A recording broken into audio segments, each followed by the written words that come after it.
Fala galera, beleza? Professor Rodrigo Jeremias, mais uma vez aqui para mais uma aula de literatura com vocês, caros alunos do terceirão, certo? Dessa vez o professor vai falar sobre um livro da Lígia Fagundes Telles, certo? Melhores Contos, organizado pelo Eduardo Portela. É um dos livros que vai cair para nós no vestibular da ACAF, certo? Então você que está aí preparado, se preparando para fazer a ACAF, né? Se Deus quiser vai dar tudo certo com os vestibulares também. O Enem vai acontecer, a ACAF vai acontecer. Nós temos a última portaria que saiu da CAF com o dia da prova certinho, saiu recentemente, acho que foi no dia 23 de abril, bem recente ainda, certo?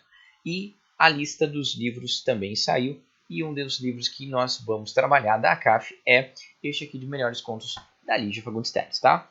O professor não vai fazer com todo o livro agora exatamente, né? Nós vamos ter essa aula de literatura sobre o livro, e na aula de sexta-feira também a gente vai tentar então vencer esta aula aqui do livro da Lígia Fagundes Telles, beleza? Então, por favor, eu peço que me acompanhem aí no slide.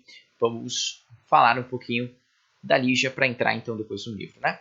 Nascida em 1923, romancista e contista, é a grande representante do movimento pós-modernismo, um movimento que a gente vai estudar ainda, né? É membro da Academia Paulista de Letras, da Academia Brasileira de Letras e da Academia de Ciências de Lisboa. Ou seja, é uma mulher extremamente renomada, uma das grandes escritoras brasileiras aí, vivas, atuais e show de bola, maravilhosas, tá? Lá, nasceu em São Paulo e passou a infância no interior do estado, onde o pai, o advogado Durval de Azevedo Fagundes, foi promotor público. A mãe Maria do Rosário era pianista. Diga-se de passagem que o nome do professor não é somente Rodrigo Jeremias, né? Para os mais íntimos, vocês sabem muito bem, né? Vocês sabem que o nome do professor é Rodrigo Fagundes Jeremias. Então a gente é meio primo, hein? Meio primo da Lígia Fagundes Telles. É formado em Direito e em Educação Física pela USP. Olha só, formado em Educação Física também.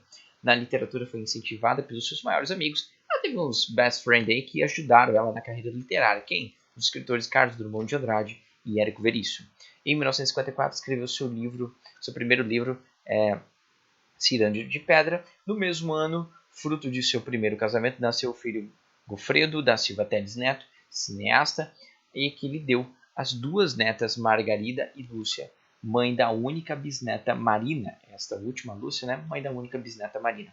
Ainda nos anos 1950 saiu o livro Histórias do Desencontro, 1958, que recebeu o prêmio do Instituto Nacional do Livro, certo? O segundo romance, Verão do Aquário, prêmio Jabuti, saiu no mesmo ano em que, já divorciada, casou-se com o crítico de cinema Paulo Emílio Salles Gomes.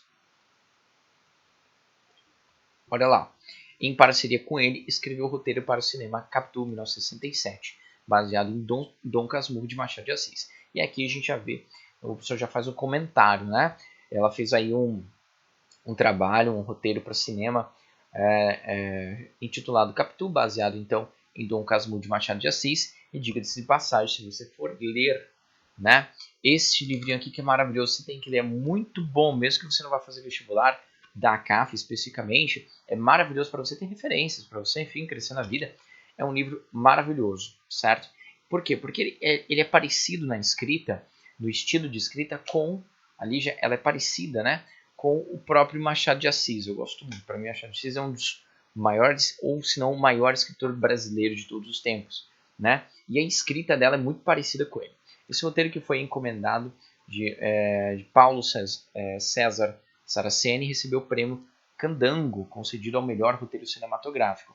Referente ao seu estilo de escrita, explorou muito os aspectos psicológicos dos personagens, né? E aqui, de fato, é um dos elementos que se aproxima com o Machado de Assis, né? Basicamente, o mais importante de todo o enredo dos livros de Machado de Assis, o mais importante não é necessariamente aquilo que acontece, o enredo, mas aquilo que ocorre dentro de cada um dos personagens, frente àqueles fatos banais, né? Às vezes uma possível traição, que ele traz ali com o Dom Casmurro, né? Ou uma traição efetiva, quando ele traz no livro de Memórias Póstumas de Brás Cubas, certo? O mais importante é o raciocínio, é o psicologismo, é a vida interior daquelas pessoas que tentam, né, de forma virtuosa, na maioria das vezes não virtuosa, né, sair daqueles problemas, resolver aqueles problemas. Então, esse psicologismo a gente encontra muito aqui nos Melhores Contos de Lígia Fagundes Telles, certo?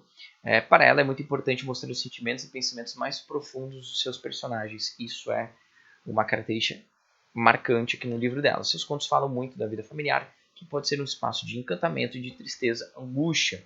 De fato, muita angústia, muitas ruínas encontraremos aqui, certo? Nos contos dela, também que nem os personagens de alguma forma do Machado de Assis, que viviam aí grandes padecimentos, eram melindrosos, eram medrosos, enfim. Né? Vamos lá. Indo para frente, embora seja uma ótima romancista, ela se destacou muito como contista. Né? Nas palavras do próprio organizador do livro em questão, nós temos os seguintes trechos que o professor quis destacar. A narrativa de Lígia Fagundes Telles cresceu sem necessitar de se alongar, cresceu por dentro, embora tenha demonstrado indiscutível perícia no romance, é na história curta, no conto especificamente, que ela recorta o seu espaço muito especial. E ainda ele pega e diz o seguinte: existência subjetiva, ele utiliza essa expressão. De fato, o subjetivismo dos personagens, aquele psicologismo de demonstrar os seus sentimentos profundos, né? Ele caracteriza tudo isso como uma resistência subjetiva de alguma forma. Então, está aqui no prefácio deste livro, ele usa essa expressão.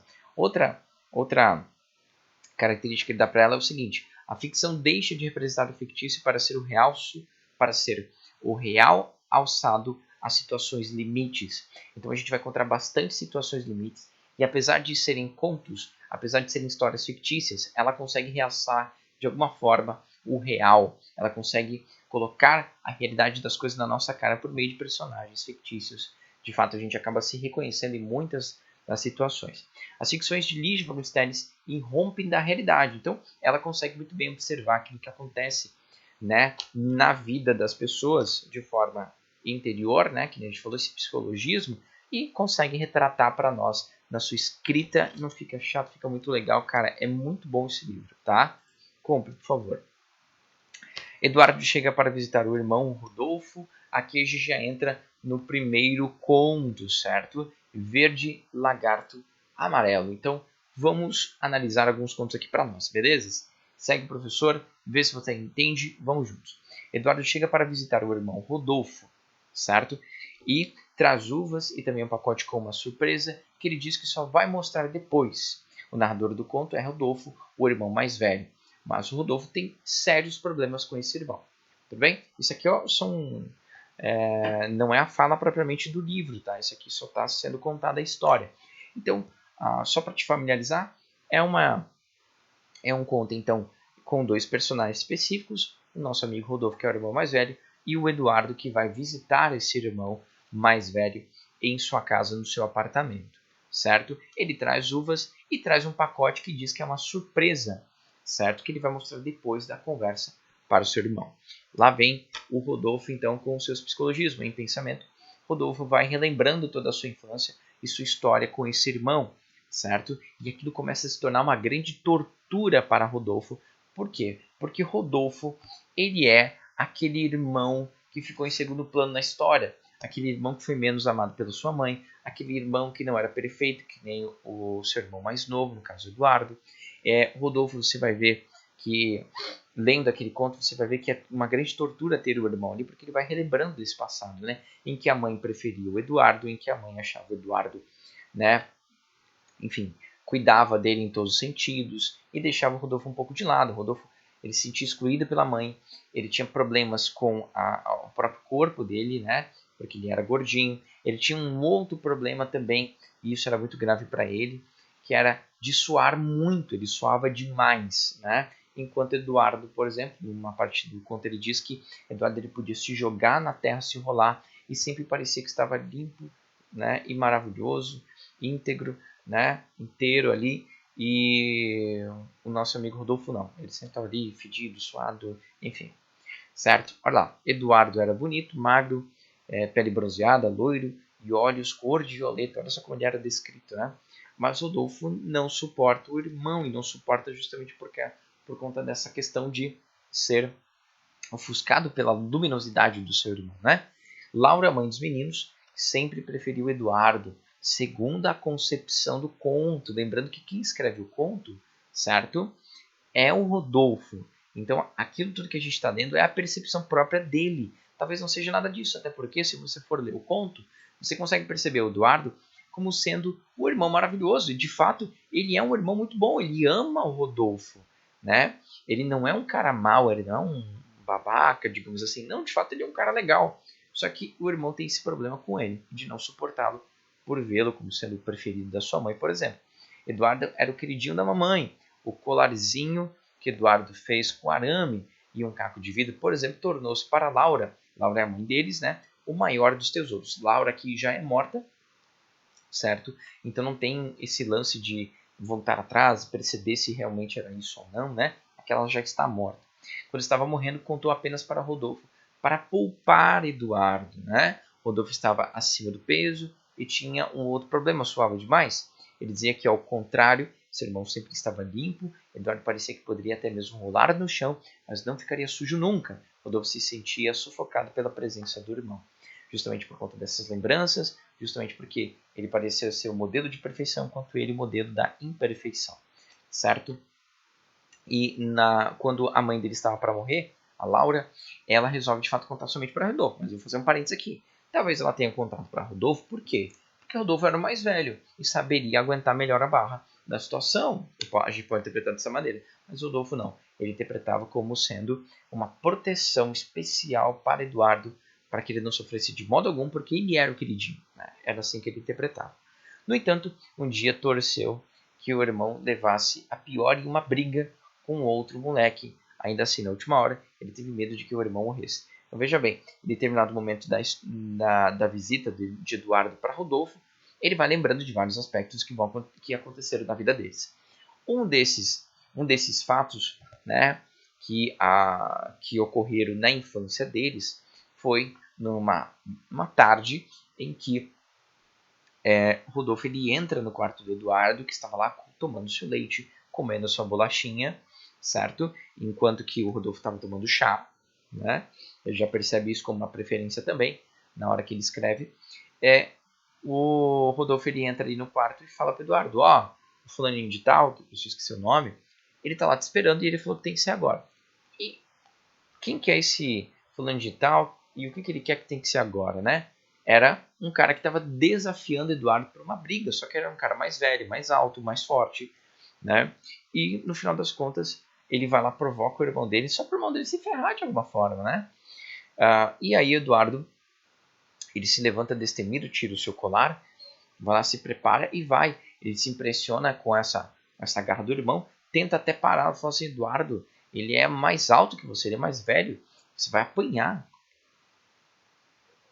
No entanto, Eduardo vai e ele vai atrás? Não, ele fica em casa.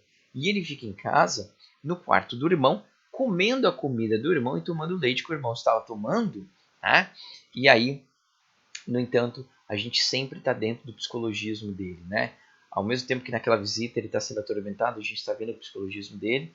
Aqui, relembrando desse fato histórico, ele lembra que naquele dia também, quando o irmão dele foi lá brigar, ele começou a imaginar a luta, certo? E ele começou a imaginar a luta e que esse menino mais velho foi lá, pegou o irmão, tirou um canivete, enterrou no peito dele. Ele já estava lá, meu Deus do céu, o que aconteceu? Né? E aí, por esse sentimento de culpa, ele corre atrás do irmão até onde o irmão dele estava, até porque a mãe dele perguntou onde o irmão dele estava, enfim. E aí ele foi lá atrás para acudi-lo, ele vai correndo, acudido e o ajuda a voltar para casa, todo machucado. Né? E até chega e pergunta assim, e o canivete? Né? Achando que o irmão dele teria um canivete enterrado no peito. O irmão dele pega e pergunta assim, mas que canivete? Né? Era tudo um medo, uma situação, digamos assim, de peso na consciência. Ele ficou com peso na consciência de que ele tinha jogado seu irmão, digamos assim, aos leões e foi lá correndo. E o irmão dele só tinha torcido o pé, no final das contas, estava, né, com a camisa rasgada, enfim. Aí o irmão dele, inclusive, nessa hora, pega e agradece, obrigado por você ter vindo aqui me ajudar. O irmão dele é super querido com ele, na verdade, o Eduardo. Rodolfo se sente um lagarto, né? Porque cabeça de cobra, mas sem ser venenoso. Bicho asqueroso que ninguém quer por perto. Asqueroso aqui, talvez, justamente porque ele cheira mal, né? Ou porque soa demais, enfim. Por isso se esconde na fresta do muro, por isso ele prefere ficar escondido. Na verdade, o Eduardo ele veio até a casa dele ali, justamente para convidá-la para almoçar na casa deles, certo? Junto com a sua esposa, que inclusive gostava muito de ler os escritos de Rodolfo. o senhor não comentou aqui, mas o Rodolfo ele tinha uma característica que era muito importante e ele era muito bom nisso, certo? Talvez a única coisa que o Rodolfo se destacava do Eduardo, que era o quê? Era escrever, ele era um romancista. Seus romances eram vendidos nas livrarias e tinham uma certa saída interessante, certo? A mulher do Eduardo gostava muito dos personagens que ele criava, enfim. O Rodolfo então era escritor. O irmão casa e vai ser pai, né? Essa situação. O Eduardo ele se casou, vai ser pai e na verdade aí o professor coloca que o Eduardo parece que na verdade não faz ideia da mágoa que o irmão tem com ele. De fato, parece que ele é bem inocente na situação. Eduardo então convida Rodolfo para ser padrinho do seu filho. Eduardo tinha uma surpresa para o irmão. Isso deixa o Rodolfo extremamente desconfiado. Então, ele vai ser pai, convida o Rodolfo para ser o padrinho. O Rodolfo fica assustado, fala que não acredita em Deus. E Eduardo mesmo assim fala, não tem problema, eu creio por nós dois, né? Enfim. Só que aquela situação de ele ter uma surpresa, o Rodolfo ali no seu psicologismo, no seu medo, nos seus traumas, nas suas lembranças, ele começa a matutar alguma coisa. O que será que o meu irmão trouxe, né? E aí, nessa situação meio louca, ele descobre na sua cabeça, na verdade, o conto termina do nada sem a gente saber o final, né? Mas ele começa a adivinhar que Rodolfo tinha feito uma coisinha que era tipo assim, o que derrubava Rodolfo totalmente, porque entrava numa área em que Rodolfo podia ser melhor do que Eduardo. Que área?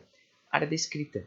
Rodolfo ele começa a imaginar que o seu irmão Eduardo também tinha escrito um livro e que tinha ali naquele envelope uma cópia original para que ele pudesse ler, certo?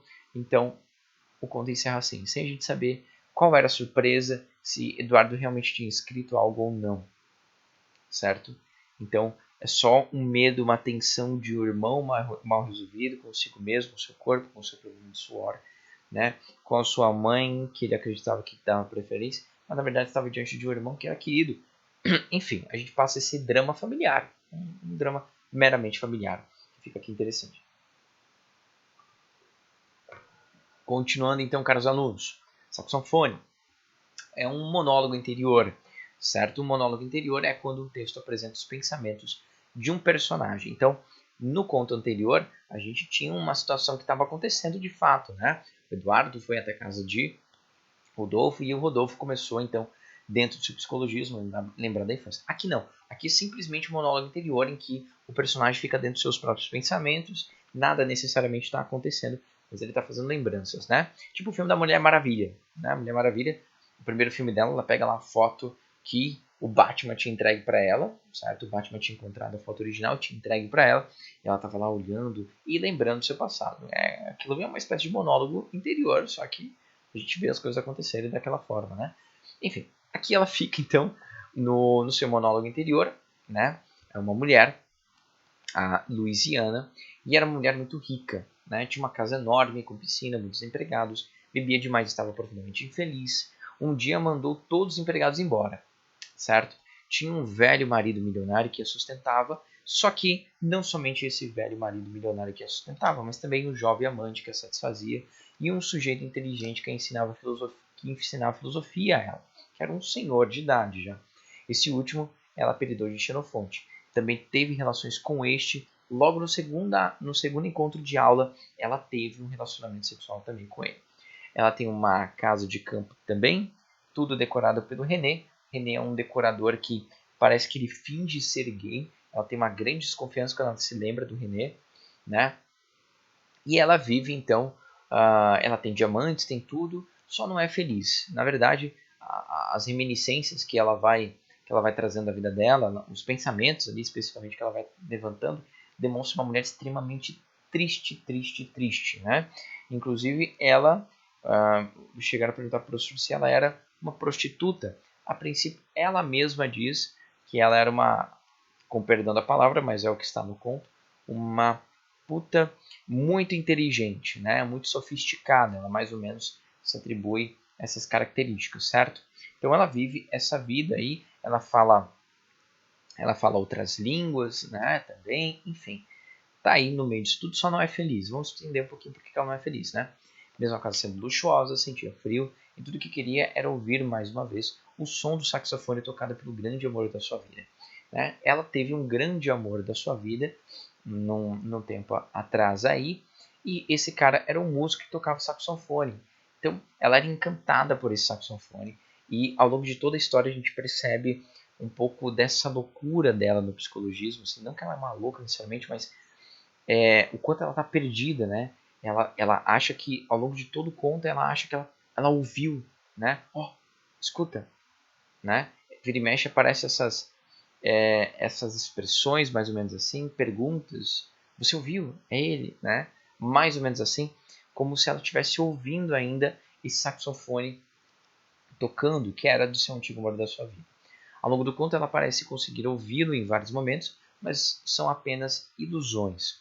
Conheceram-se quando ambos eram jovens num casamento de um amigo que eles tinham em comum. E ela sempre o desafiava em seu amor. Ela tinha essa característica de desafiá-lo em seu amor, né? Se você me ama de verdade, suba naquela duna e toque saxofone nu, bem alto, até a polícia chegar no dia que eles estavam lá, né?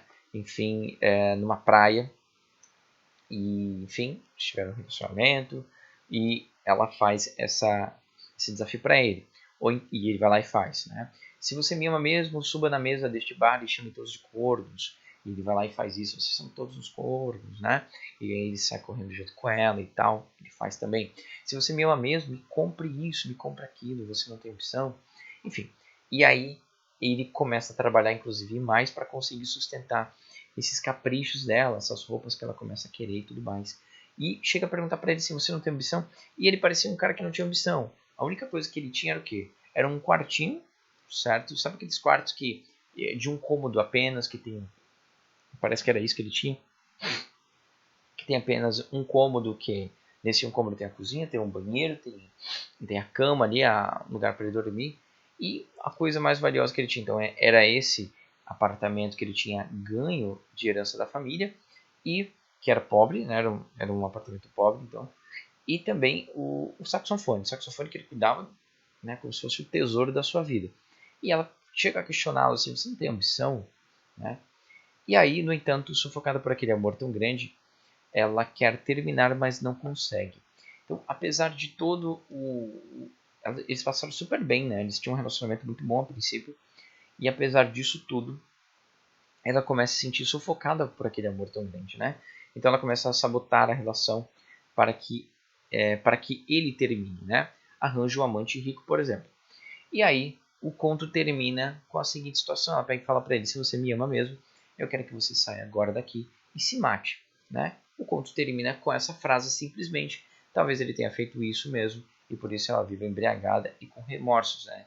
O senhor não comentou, mas ela vive bebendo, bebendo, bebendo também. Então, o conto termina assim, a gente não sabe se realmente ele foi lá e se matou ou se simplesmente ele foi embora e ela é uma mulher amarga e triste hoje, né, sem sentido na vida. Inclusive, aquele René que é decorador, ele vive enganando ela, né, fingindo que está comprando os melhores móveis, mas na verdade são móveis falsificados e o restante do ele vai embolsando. Ela sabe que isso acontece, ela não se importa, né, com essa enganação, ela deixa, né? Ela vive tão sem sentido que ela não se importa mais nem se ela está perdendo dinheiro, se as pessoas estão enganando na cara dela, sendo falsas e mentirosas. Né? Ela desconfia que esse cara era ali, como o senhor tinha falado. Né? Então ela vive uma grande amargura. Talvez seja uma mulher que simplesmente perdeu o amor da sua vida e hoje vive amargamente o arrependimento disso. Não sei. Talvez ele tenha se matado. Não sei. Né? Talvez ela tenha enlouquecido depois de tudo isso. Talvez também. Né? Isso tudo fica aí aberto diante do drama dessa mulher, a Louisiana. Louisiana, inclusive, era o nome que foi dado a ela por ele. Né? Quando eles se pretendem casar, eles casam informalmente, claro, né? E ela pega e fala assim, mas eu não sou nem batizada. E ele vai lá no meio da praia mesmo, pega água, joga na cabeça dela, e batiza o nome do Pai, do Filho e do Espírito Santo, segundo o mesmo rito católico, brincando, é óbvio, né? E a chama de Louisiana, né? Ali naquela hora ali, ela toma esse nome, que não era o nome verdadeiro, mas ela toma por conta dele. Então, é um grande drama aí, certo? Mais um drama. Tatiza e Lu, não? Lá em Tatiza e Lu, nós temos aqui antes do Baile Verde, Tatiza é uma moça muito jovem, certo? Não tão jovem que não possa sair de casa, mas jovem, né? e ela tinha um baile, estava em época de carnaval, que ela queria sair de casa, e o único problema é que o seu pai estava em casa acamado e prestes a morrer, ao que tudo indica, segundo os relatos ali do poema, segundo a análise específica da Lu. A Lu era empregada daquela casa, certo? E ela deu uns toques para Tatisa. Olha, eu acho que o teu pai, eu já vi muita gente morrendo, eu acho que o teu pai não passa de hoje, certo? Então cuida aí, né? Então olha lá, Tatisa e Lu, a empregada, são os personagens principais. O pai da Tatisa está em casa, mas está acamado em fase terminal e pode vir a falecer a qualquer momento. É época de carnaval e Tatisa gostaria de ir ao baile verde e não quer ficar cuidando do pai. Quer se divertir, mas ela deveria cuidar do pai. Ela pede que a empregada Lu fique. A Lu diz que não. Tatisa já havia dito ao médico que não podia ficar com ele aqui em casa. Eu disse que não sei tratar de doente. Não tenho jeito, não posso. Se você fosse boazinha, você me ajudava. Mas você não passa de uma egoísta, uma chata que não quer saber de nada, sou egoísta. Então Tatisa é uma menina tão egoísta, né? Que ela quer ir pro baile, não quer cuidar do pai, já não queria cuidar do pai mesmo fora de época de carnaval, porque disse pro médico que não sabia cuidar de doente em casa, mas o médico falou que ele teria que ficar em casa, né? E no final das contas, tão egoísta que chama a Lu, que é uma mera empregada, não é nada da família, chama a Lu de egoísta, porque ela, Lu, não quer ficar no lugar dela cuidando do seu pai, né? Então aqui é uma demonstração de falta de empatia, falta de solidariedade, né? E de fato um show de egoísmo, né? É colossal, né? Então você vê naqueles movimentos daquela menina que ela está preocupada em simplesmente, digamos assim, sanar a sua consciência, de alguma forma, dando a ela alguma razão, algum subterfúgio para que ela possa cometer os atos que ela quer cometer, né? Então, ao longo de todo o conto, você vai vendo a Tatisa falando assim, não, mas ele não vai morrer. Não, eu já vi, ela vai tentando se desculpar, ela vai tentando encontrar razões e subterfúgios para mostrar para ela, diante da sua própria consciência, que não tem problema, não vai acontecer nada, ele vai ficar bem e ele não vai morrer, né? Mas, segundo a Lu, ele está prestes a morrer e assim por diante, né? Então, nessa Tatisa, o professor consegue perceber, por exemplo, que de fato é um dos momentos pelos quais a gente passa na vida, né? A gente tem lá alguma coisa, um dever a ser feito, no entanto, a gente fica, ou um dever que a gente deveria ter feito, e no entanto a gente fica se desculpando, né? Se desculpando quase numa doença autoimune. O que é uma doença autoimune, né? É quando o nosso sistema imunológico, que combate lá toda espécie de bactérias que entram no nosso organismo, que está ali para nos defender, esse mesmo sistema imunológico acaba, né, agindo contra o nosso próprio corpo. Isso é uma doença autoimune. Então, a gente tenta, de alguma forma, num movimento de autossantificação, de autodesculpa, né?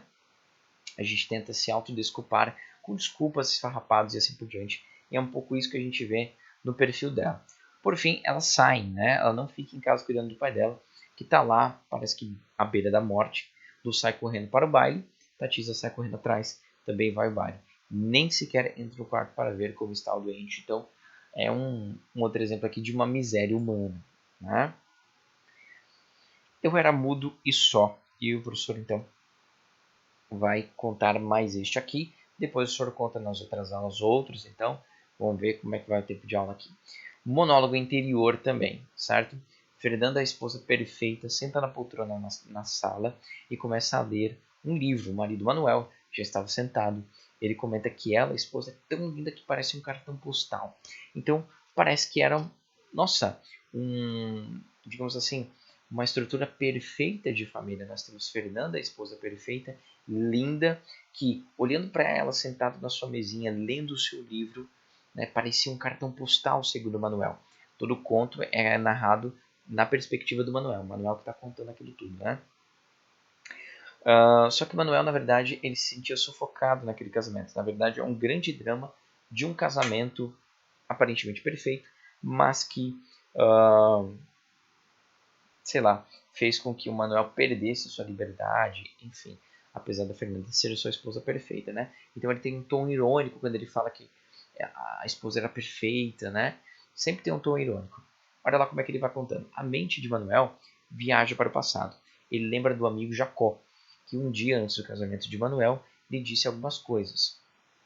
Né? Esse Jacó aí é aquele amigo que antes de se casar, chega pro cara e começa a dizer, ei, casamento, cara, casamento é bom, presta atenção, né? Casamento é bom sim, tá, é bom, é maravilhoso. Né? Mas tem esse amigo Jacó que começa a falar para ele que não é bom e etc, etc. Né? E aí ele dá algumas alternativas. Ó. Ou as esposas nos afastam dos amigos, isso é o Jacó, mais ou menos coloca assim, né? Ou se tornam como nossos amigos. Então, ou elas nos afastam dos amigos, ou elas se tornam como nossos amigos. Essas duas coisas podem acontecer e as duas coisas são ruins, quer ver? Aí tendem a falar palavrão, caso elas se tornem nossos amigos, querem beber e não sabem beber. Ou ficam tão amigos dos nossos amigos que acabam nos traindo com algum deles, certo? Então, para Jacó, o casamento é uma coisa extremamente horrível, que só tem dois fins. Ou a esposa ela vai nos separar de nossos amigos, ou então ela vai se tornar tão nossas amigas de saída, vai se tornar como uma nossa amiga de saída, que vai dar vexame bebendo, não vai falar palavrão, porque não sabe beber, etc. Ou então vai ser tão amiga dos nossos amigos que vai um dia se deitar com ele, mais ou menos assim que é narrado. Então, mas Manuel amava Fernanda. Ele de fato amava Fernanda, mas se sentia preso, né? No começo do conto, por exemplo, ele queria simplesmente ir ao bar tomar cerveja. Só que ele sabia que se ele tomasse a decisão, a Fernanda ia ficar importunando a tal ponto que se ele na hora que ele chegasse no portão de casa, ele já ia ter perdido toda a vontade de sair, tomar aquela cerveja e assim por diante, né? Mas enfim, ela antecipava todas as suas vontades. Se franzisse a testa, ela já tararia um comprimido antes que ele dissesse que estava com dor de cabeça, né? E aqui na página 37, o professor vai ler um trechinho para você do que ele diz, né? Olha só. Nessa questão de adivinhar o pensamento. Ela era tão perfeita que poderia adivinhar seu pensamento. Se ele franzisse a testa, ela já traria um comprimido para que ele pudesse tomar para a dor de cabeça dele. De fato, a minha mãe é assim. Minha mãe, quando ela me vê com franzir a testa, fala assim, tá com dor de cabeça, dormiu bem, não comeu direito, né? Ela já adivinha mais ou menos todas as coisas. A esposa perfeita, Fernanda, também tem esse poder. E aí ele pega e relata assim, né? Sem dúvida, ela chegaria um dia a esse estado de perfeição. Que estado é esse? E nessa altura eu estaria tão tão desfibrado, tão vil que haveria de chorar lágrimas de enternecimento quando a visse colocar na minha mão um copo de água que pensei em buscar. Ele ia estar tão desfibrado, tão vil, tão acabado, né, que ele ia chorar lágrimas de enternecimento quando ele visse que o copo de água iria surgir na mão dele, dado por ela, né, só porque ele pensou que estava com sede, só dele pensar que queria beber água, certo? Beleza. Aí, no entanto, tudo isso é contado em tom irônico, né, e parece uma angústia, então, desse homem. Aí continua assim. Tinha também uma filha perfeita, Gisele, falava inglês e era uma burguesia fútil com a mãe. Assim que ele descreve um pouco a filha dele, tá? Papai não me busque na escola com o jipe. Já vivia de aparências com a mãe. É isso que ele dizia. Ele queria mesmo que a esposa perfeita morresse. Ele teve um pensamento assim. Aí poderia chorar desesperado e assim seria livre. Seria a fuga perfeita, né? Ninguém vai trair ninguém. Eu não vou traí-la, ela não vai me trair, né? Ela morre. Ela morre. Aí eu choro porque eu a amo. Então eu vou chorar amargamente. Só que o mais maravilhoso de tudo é que depois de eu chorar amargamente, eu estarei livre mais uma vez. Ele queria ser livre, né? Mas ela, como uma boa esposa, provavelmente morreria depois para não vê-lo sofrer. Ela, então, como uma esposa perfeita, morreria depois do marido para que ele não sofresse a sua perda. É assim que ele conta tudo isso em tom irônico também. O sogro do noivado disse que ele deveria abandonar a carreira de jornalista e ser sócio dele da firma de máquinas agrícolas. Ele protestou, não gostava de máquinas, mas já estava enredado por aquela família. Então, no dia lá, quando ele foi conhecer a família dela, a família toda perfeita, você pensa naquele dia em que ele foi conhecer a família que Fernando estava tocando piano, né, todos eruditos, o pai dela senador, tinha aí uma fábrica de máquinas agrícolas e queria que ele largasse a profissão de jornalista, porque a filha dele tinha um padrão muito alto, né? Então ele ia começar a trabalhar ali na empresa da família para sustentar esse padrão alto ideal e tudo mais. Ele tentou fugir aquele dia. Ele teve uma ânsia de fugir, colocou a mão na poltrona assim, mas acabou não fugindo, acabou ficando ali porque ele já estava enredado por aquela situação. Teve vontade de fugir de navio para o outro lado do mundo. E aí, na casa dele, olhando para Fernanda ali, como sendo um cartão postal, ele deu uma viajada legal. Assim, né? Ele tinha vontade de fugir de navio para outro lado do mundo. Né? A esposa pediu que ele fechasse a janela, pois estava frio, e ele fechou a janela. Olhou as estrelas distantes demais. Então, olha só como é que acaba esse conto, esse drama desse homem que estava se sentindo preso a um casamento, né? Que aparentemente perfeito, no entanto, o deixava assim fustigado, né? Triste, angustiado.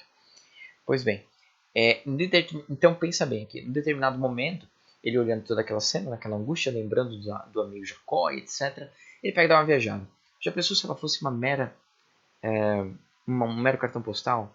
E aí, de repente, ele se viu assim, que a família dele toda estava dentro de um cartão postal que ele carregava no bolso. Ele já não tinha mais família. Tudo aquilo tinha se transformado num mero cartão postal.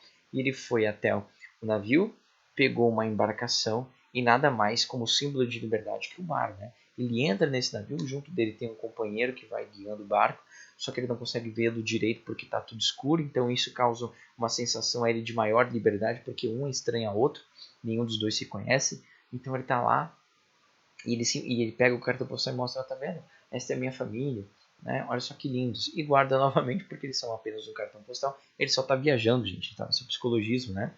Basicamente sonhando acordado. E ele pensa assim, poxa, eu posso rasgar e jogar fora esse papel porque a minha família é só um cartão postal e eu sou livre, né? E ele tá lá navegando e ele pega e fala assim, posso também rasgá-lo em pedacinhos e atirá-lo no mar, não importa. Eu sou um cartão e sou apenas um vagabundo debaixo das estrelas. Ó, prisioneiro dos cartões postais de todo mundo, venha ouvir comigo a música do vento. Nada é tão livre como o vento no mar. E aí, naquela viagem que ele estava lá no mar, etc., de repente, vem a fala da esposa dele e traz ele para a realidade. Ela pega e diz assim, sabe que você pode fechar a janela? Pede Fernanda. Esfriou, já começou o inverno. E aí, né, e aí termina com a seguinte fala. Através do vidro, as estrelas me parecem incrivelmente distantes. Fecho a cortina. E acabou, certo? Acaba assim. É simplesmente um melodrama de um marido que está ali angustiado num casamento que aparentemente é perfeito, no entanto que está aprisionando-o de alguma forma, certo? Então, beleza. Então, tá vendo que só foi tons dramáticos. A maioria tônica aqui dos contos é de situações familiares, entre irmãos, entre marido e mulher, entre uma apaixonada que vive a sua vida melancólica de riquezas, no entanto, arrependida amargamente por um ato que tomou no passado, referente ao seu grande amor, enfim, né? Mas que expõe o psicologismo interno, você sai assim sofrido na situação, você sai tipo, morrendo, né? Porque são dramas realmente. Beleza, senhoras e senhores, a aula de hoje foi extensa, certo? Justamente porque a gente precisa dar conta do livro. Na sexta-feira o professor vai continuar esse livro e vai tentar vencê-lo. Livro de contos, senhoras e senhores, via de regra, você tem que ler, porque não tem como a gente ver todos os contos especificamente, tá? Mas você vai ter esse slide aqui, esse slide que fala de quase todos, belezas? A gente continua então na próxima aula. Beijo, caros alunos, muito obrigado, valeu, abraços, valeu!